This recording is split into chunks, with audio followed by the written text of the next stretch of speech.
In today's video, we're going to be going over the upcoming pattern. We do have a warmer spell coming after the Christmas time frame. Obviously, things are very cold right now, and that is expected to continue for the next few days. But again, after Christmas warming, there is very strong reason to believe that the month of January will be very cold in the eastern United States, and a lot of good reason to feel like there could be a lot of snow as well.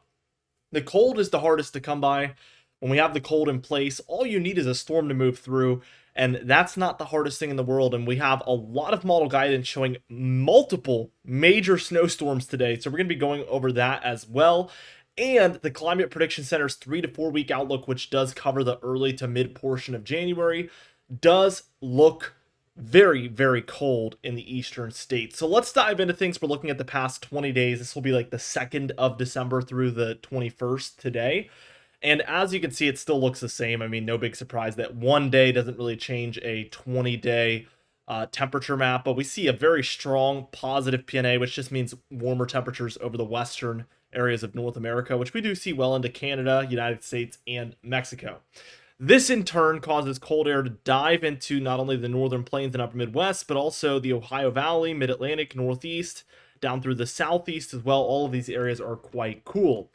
And that's how the month has gone so far. So as we take a look here at that 3 to 4 week outlook, this came out yesterday, actually, after I made yesterday's video, and this is for January 4th through January 17th, and it looks quite similar to what we just looked at. We do expect to move back into a similar pattern with lots of warmth in the west, lots of cold in the east. The biggest factor is when it gets warm in the west, that forces the cold to head into the east, and we're seeing that effect very strongly. We've seen it throughout the summer, fall, and winter so far, and we're expecting to see more of that a little bit later on.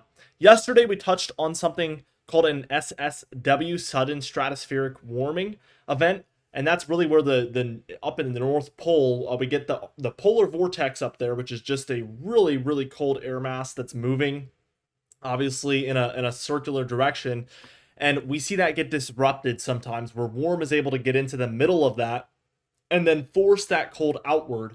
And we do expect that to happen. It takes a couple of weeks for it to unfold once that warm air is kind of intruding, and we do see that occurring now, and we expect this to be the result of that occurring. So really deep Arctic air from the Arctic Circle moving down into the United States, likely the east here, as you can see, central and eastern states, and possibly the appearance of that infamous polar vortex in the United States could be possible with an event like that. So severe cold looking very possible. Now let's move into some model guidance here. Well, this was what we looked at yesterday. Let's move into some model guidance here. And as we take a look here at our European model, again, we're starting with the European model from now on. It's done a lot better over the last month or so with snowstorms and cold air. So we're kind of fronting with this model now. And as we look at just a little bit later, I'm going to move to this evening, 7 p.m., which is likely around when you're watching this video. We do see, again, the jet stream, a mini trough over the northwest. It ridges more over the Rockies and then takes a deep dive into the eastern states, where this really unseasonable cold has gone ahead and moved in as expected, as we've been projecting for weeks now. It has gone ahead and moved into the eastern states. Again, this will be the case kind of through the next couple of days and then start to lift off as we approach Christmas and the days following. So your positive PNA is a little east-based, I guess I would call it here, because we have the colder and more precipitation over the west coast. This is typically going to cause the cool down to be more east-based as well as a result. So we'll watch that play out. There is some snow showers around for these parts. We did get some pretty substantial snowfall for portions of Pennsylvania, New Jersey, New York, New England, especially southern New England, where we saw 2 to 4 inches, some areas even 5 or 6. So a plowable snow event for some folks. Overperformed a little bit, and that's actually what we expect for our Christmas snowstorm as well, perhaps. That's kind of what I'm watching for, at least. The potential for that one to overperform as well. So we're going to talk about that in a moment. As we just take a look at tomorrow on Sunday, December 22nd, what we see is that this warm-up is more elongated. It's very wide, and this is starting to force the cold air back up into eastern Canada. It's kind of retreating back, and really, for these areas, you're going to feel the warming first, but these areas, it might not even feel like it's moving out yet. It's probably going to feel very similar tomorrow as it did today on Saturday, quite cold. Although it is moving out, you just can't feel it yet. for the areas that it's still over. By Monday, many more folks will be feeling it, unless you're in very far northern New England or perhaps up here in the upper Midwest. It's going to feel like it's warming starting out in these Ohio Valley and Mid-Atlantic states, states now by Monday. Some snowfall for the Northern Rockies as well. Things are still quite mild out there. It will get cooler, I suspect. And we're starting to see that Christmas Eve snow system move in for the Great Lakes. Monday, the day before Christmas Eve for them. As we can see, this is a little bit more intense. It's a little bit more amped than what we had originally anticipated. We see lots of snowfall over eastern Canada, lots of snowfall throughout Michigan, and starting out now for the Mid-Atlantic and Northeast as well.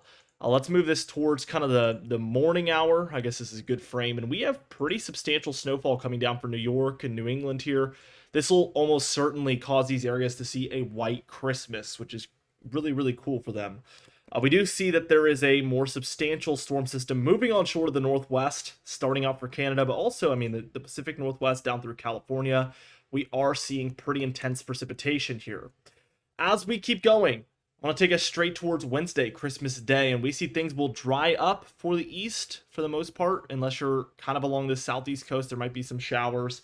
But for the east coast, we see the mid-Atlantic is near normal temperatures, a little bit, dry. We have a high pressure system here right over the Chesapeake Bay, so quite nice weather. The northeast here, especially New England, a bit cooler with some snow on the ground as well. That'll likely cool down the air around it. I mean, I would expect a white and cold Christmas up there in the northeast. We do see some stormy conditions, especially the Midwest down through the deep south here, and then also some snowfall for the Rockies, and beginning for the Pacific Northwest, some snowfall as well for Christmas Day. As we move towards December 26th here on Boxing Day, we do see that the Northwest in through areas like the Northern Rockies and Central Rockies here are beginning to see more and more snowfall. States like Washington, Oregon, Idaho, Montana, Wyoming, Utah, Nevada. We see some pinks over the Sierra Nevadas there in California. I'm pretty certain that would be in the form of snowfall this time of year, so probably some Sierra Nevada snowstorm or snowfall right after Christmas as well. Let's take it a step further and move towards Friday on December 27th, and what we're seeing is plenty of snowfall still for the Rockies, surrounding western mountain ranges as well, and more rainfall moving in now for the Ohio Valley, Midwest, Great Lakes, deep south here. And it's pretty clear your jet stream is doing something a lot more like this with a milder ridge over the east. We originally expected a pretty, what you would call blowtorch pattern, where it's just like really, really warm. But I suspect that things will be a lot closer to average after Christmas than we originally anticipated. A lot closer to like 5 to 10 degrees above normal instead of those 15, 20 degrees above normal. Expect things to just be slightly above what you typically would see this time of year. We do see that for the West, again, still seeing quite stormy and cold conditions. Full-on negative P&A pattern here, the opposite of what we've seen a majority of this winter so far. Saturday the 28th here, what we're seeing is some of the snowfall has retreated from areas further south, but for areas like the kind of Cascades, Northern Rockies, we're still continuing to see pretty substantial snowfall up there. Upper Midwest, wouldn't be surprised if some of this is in the form of snowfall here, but we do see a light to moderate precipitation event here. If there's colder conditions, I suspect some snowfall out of that would be possible, and if not likely. We do see a pocket of what looks like more substantial showers and perhaps thunderstorms here for the deeper south, up the southeast coast, and even into a bit of the mid-Atlantic. We've had a lot of thunderstorm days here in December so far, despite it being cooler. It's kind of interesting. I think that this might be another one of those a couple days after Christmas. As we move towards Sunday on the 29th, what we see is a cold front is setting up actually along these areas where we have some cooler weather, not super cold, but cooler weather moving into the eastern states behind a pretty significant line of heavy showers, if not even thunderstorms, especially I would say for like Georgia, Alabama, Tennessee, North Carolina, could certainly be thunderstorms. More snowfall and rainfall out west, no huge surprise. They're moving into a stormier pattern there. Monday, this cold front for the afternoon is hitting the East Coast. States like New Jersey, Maryland, Delaware, Virginia, North Carolina, even central New York here seeing this heavier precipitation. And we see a lot of snowfall up here for the Rockies on this 30th date as well. and a low in between the Great Lakes and Hudson Bay here, which has been a huge catalyst all fall and winter for big cooldowns in the east. We'll see if it stays true this time. That hasn't been a perfect indicator, but it has been a pretty decent one if you've kept up with the videos. Let's see for Tuesday. It looks like we might be cooling down here. I think we might be on to something here. So let's take a look. The only low over the United States here is over Missouri, very close to St. Louis. And what we see is Kansas, Nebraska, Iowa, northern Missouri, seeing some moderate to heavy snowfall here, perhaps. Again, we've been calling for some chances of snowfall for the plains and Midwest here during this upcoming pattern. Wouldn't surprise me one bit to see something like this. I think we could be on the midst of a pattern change right here because we do have warming along the west coast. Still some milder conditions over the east, but this cool air does look like it could be on the move eastward. And yeah, I think it is here. So here's January 1st, and we see that low move up into the Great Lakes, mostly near Michigan here. We have a cold front underneath dragging, so some thunderstorms and showers along this line again for the East Coast.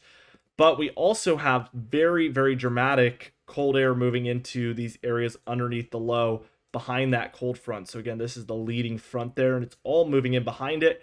The only problem is we saw a warming trend out west, but now we're starting to see cooling again, and this might cause this cool down in the east to be either short-lived or a little bit less expansive. We'll see if that is what takes effect here.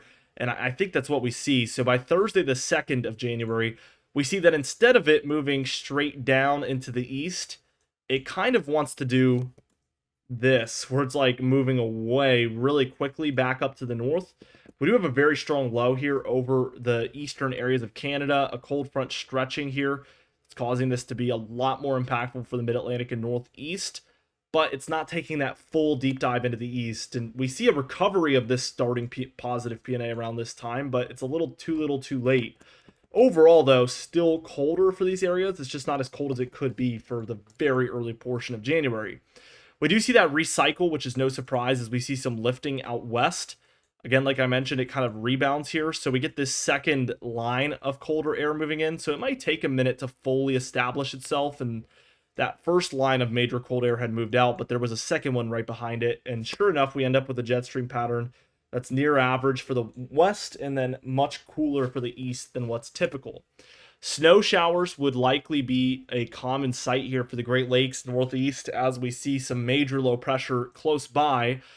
Eastern Canada is seeing a major snowstorm during this time frame. And still we get precipitation for the northwest here, not quite as major as we were seeing. Saturday the 4th here, Saturday the 4th also looks quite cold, but again, out west, it's not the most promising look out there. We still have some average temperatures. It's not a full-blown positive P&A.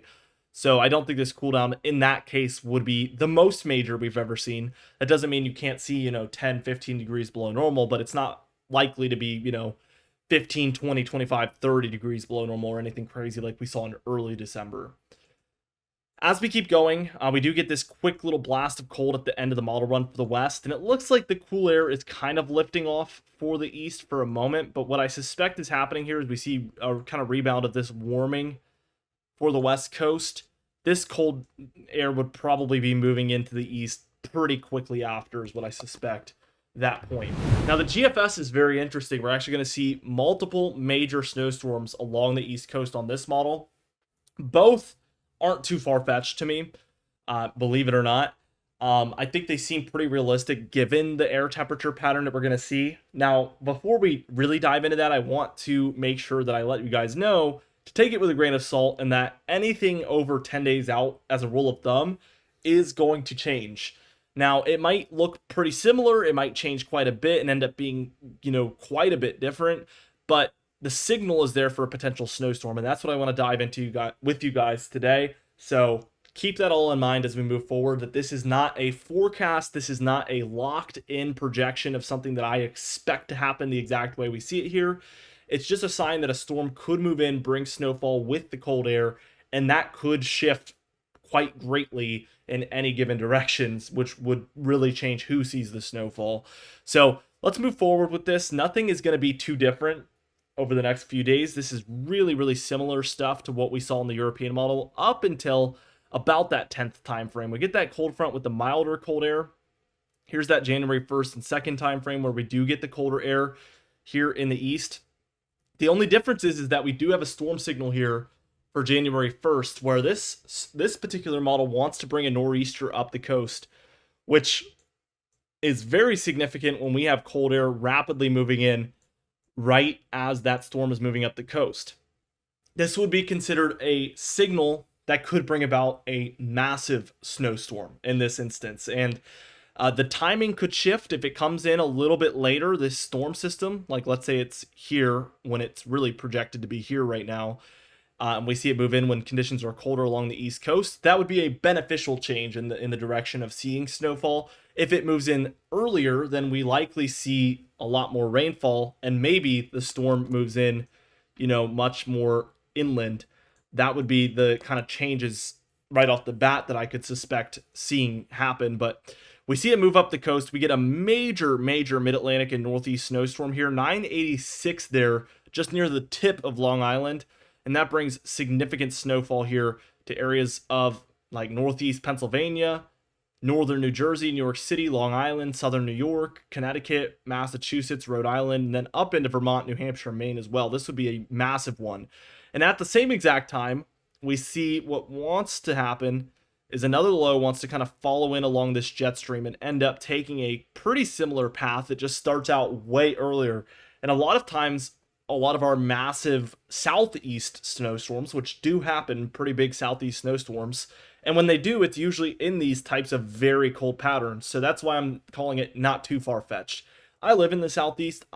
In my life, I'm about to be 25, and I've seen probably about 10 to 15 of these systems bring snowfall to my neck of the woods. So it's not the craziest thing in the world. It's not like this happens once every 10 years. This is much more of a once per year, once every other year type event. So not the most far-fetched thing in the world. But we see a low try to develop near the Rockies. It's going to dive down southward here with the cold. There's a lot of cold around into areas of Texas, Oklahoma, which they do get snowfall sometimes too. I think this would be crazy for them, northern Texas. I think that amount of snowfall would be ridiculous. Also, Louisiana, Mississippi, Alabama. I think for them, this would be maybe a once every 10-year type snowstorm. But mostly what I'm referring to is once it kind of goes down like this over the Gulf again. So it wants to be a typical nor'easter, this one as well. These areas is mostly where I'm referring to, where it's not the most outlandish thing. North Carolina, Virginia, Tennessee, northern Georgia, northern South Carolina here. When we see this amount of cold air in early January, you can see systems like this. And I can name a few systems when I watched this, because I was looking back at this before I started recording the video. I feel like this is the type of system that I have seen, 5 out of those 10 to 15 times, I've seen one that looks almost identical to this. With that rain snow line running almost straight through that eastern North Carolina area and into northern South Carolina, and then impacting the mid-Atlantic. This would be purely a southern mid-Atlantic special is what we'd call this. And again, look at the amount of cold air. This is likely due to that SSW that we've been talking about. And likely this would be a major cold air event for these areas up here. So with all that being said, this could look way different. We could have the low running much further inland, bringing snowfall to areas such as this, which we see much more frequently. This GFS model does have a southeast bias, so I could see this trending more northwest. I could see that for sure. And if I'm not mistaken, if you guys remember the historic blizzard that took place in 2016 for like Northern Virginia, West Virginia, Maryland, Pennsylvania, and I think up into portions of the Northeast as well. I forget what the actual name of that storm was, but whatever. I think it started out early on like this in the models, projected to be offshore. So just putting that out there as well. Obviously not predicting anything on that scale, but as far as track is mostly what I'm referring to. So I wouldn't be surprised to see a more inland storm move through that brings snowfall to those similar areas like in here. With all that being said, let's just kind of move past this one. We do see those areas really cash in on a lot of snowfall. And actually, it gets a lot colder after that storm moves through. Once we're past the 5th and into like the 6th, 7th, this is like a full polar vortex type event here, what we're seeing on this model. We are seeing the heart of the cold in here. This is a lot of what we saw in like 2013, 2014 timeframe with the, brutal maybe now that we're talking history, once every 10-year type cold air mass events is what this looks like to me. Maybe once every 5, but this is severe. This is on the severe end for sure. And that's the end of the model run as well. So let's move into the total precipitation, and we do see the most for the Northwest, and they are starting to see an above average amount as well. Also, the Eastern Seaboard doing quite well. A lot of these areas probably near normal is what I'd suspect. So let's go ahead and take a look. And yeah, we're far above normal for the Northwest. And then we're pretty close to normal for most areas in here. We can see a lot of areas are, within half an inch of normal with the lighter greens and the lighter browns. There is some areas of further dryness like Arkansas, Louisiana, Mississippi. But regardless, I would say most of these areas are within an inch of average, which is really good for these drought-stricken areas. Total snowfall in the European model, obviously a little bit more underwhelming. First off, we only get to January 5th instead of 6th, but we also don't get any of these East Coast snowstorms on this model, which is weird because this has been the one that's more aggressive with the snowfall. So we've seen kind of a flip there. The Rockies, the Cascades, the Sierra Nevada are going to look extremely snowy on both models, so I'm only going to break it down now, but feet of snowfall for all of those mountain ranges.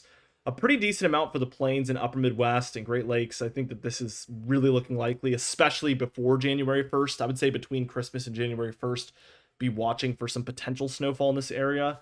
And then the interior east, we do see some snowfall here. But when we switch to the GFS model, we're going to see a huge difference. First off, similar amounts up here for the northern plains and upper Midwest, but we get this deep diving low just like this. It's a lot closer to the coasts like this that wants to move through, and this brings these areas some snowfall in here. Again, pretty rare, especially I would say the rarest is in these areas, but for these areas it's not the craziest thing in the world, especially in January. It's a key time frame for areas in the south to see snowfall because it's the coldest time period of the winter. We're expecting an SSW, which brings in severe cold. And just based on the storm pattern that we've had, I could see something coming up the coast. So there's a lot of reasons to believe that this isn't the craziest thing in the world. But again, I could see it trending inland. Keep that in mind. Now, as we move on to the temperature projections, the European model, we're going to see this cool down again lasting a few days. After Christmas, though, and again, look at the East Coast. This is the 27th, a lot closer to normal, even below normal for some of these areas. So a lot cooler than expected originally. For the more central areas like the Midwest and Deep South, that's where we're talking much more in terms of 10, 15 degrees above normal perhaps. But the East Coast hangs on to this cold somehow, kind of through the model run. So they do warm right here at the end near New Year's. That lasts 2 or 3 days. And then we get this first cold blast, which is marginal in nature, for like the first, second, third, and then we get this much more significant one where we're seeing 10, 15 degrees below normal in the greens there for closer to the 5th time frame. So it's like suddenly the floodgates open for Arctic air to move into the east here right after New Year's is kind of how I see things right now. GFS model, we're going to see a lot more cold air. Everything's the same here in the short range to medium range. A little warmer along the East Coast, I would say, as this warm up comes in, but still nothing too significant. First, more mild cooldown, and then the more major one, which on this model, like I said, is a lot more extreme. We don't only have the greens where it's 10 to 15 degrees below normal. We have those purplish blues in there, which are 15 to 25 degrees below normal. And then the magentas as well, and bright pinks. That's where we're 25 to 30 degrees or more below normal. And actually, if we look at the bottom right, the coldest on screen here is going to be next to this min, and that's 41 degrees below normal, probably somewhere in here, or perhaps somewhere in here, we would be seeing that. So really, really far departures on this GFS model. Like I said, something that we probably only see about every 5 or 10 years with this level of cold air, especially it being pretty long-term perhaps as this positive PNA looks to keep us locked in. So we have this positive PNA here, and likely a negative NAO with these warmer temperatures up here. This kind of just forces the cold air directly towards the southeast, and that's basically it. Could be crazy. I think every model run now, we're kind of on the upswing where everything's looking colder and snowier, and it's getting me excited for sure. As we take a look at the European extended model, we've been looking at this for a couple days. Here's that warm up. Again, this is the 25th through the 1st.